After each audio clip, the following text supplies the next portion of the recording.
Well, how long should a victim of a crime have to wait to be interviewed by police? A 21-year-old Maryvale woman says she waited months for a detective to contact her after she reported being sexually abused and groped by her boss. She only got help after the ABC 15 investigators contacted Phoenix police. We do want to warn you, this story may be difficult for some. Here are investigators Melissa Blasius and Liliana Soto. He grabbed my boob, and when I was putting down the chair, he slapped my and then when I turned around, he said he was waiting for me to do it again. For over 6 months, Carolina worked as a waitress at a Mexican restaurant in Maryvale. But soon she started noticing inappropriate behavior from the owner. Every time he had a chance. Sexual comments. To me and the other girls. She needed the job, so she says she decided to just ignore him. But then on June 2nd, she says he touched her. I told my family and then we called the cops. Not an easy decision. It's scary and embarrassing. But she went forward and made a sexual abuse report with a Phoenix police officer. But days passed by. It was on June 9th. I called them to check why they were taking long, and they said that it was because the office was closed. Well, at first I thought it was because of the whole virus thing. We interviewed her on August 6th. At that time, I left like several voicemails to the detective and she didn't call back. She hasn't called back yet.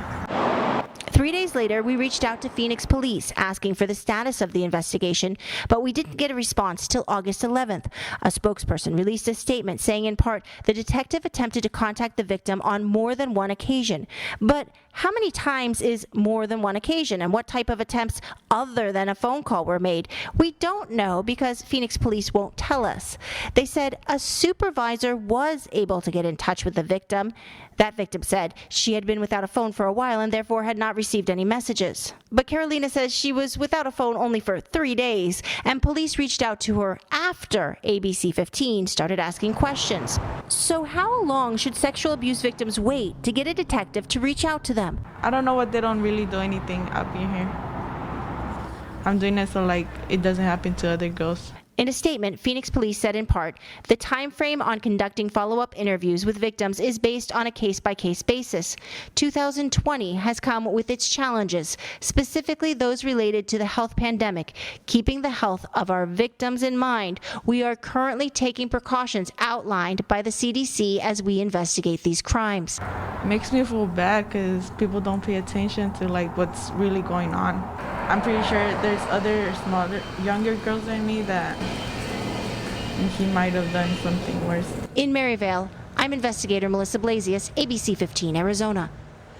And this isn't the first time women who feel their claims of sexual abuse were pushed aside by police have reached out to ABC 15. You'll remember back in June of last year, we spoke with 5 women who said they were ignored, all of them identifying the same man as their attacker. It took 4 months for police to contact some of those victims, and by the time a warrant for his arrest was finally issued, neighbors telling us he'd sold his house and moved to another country.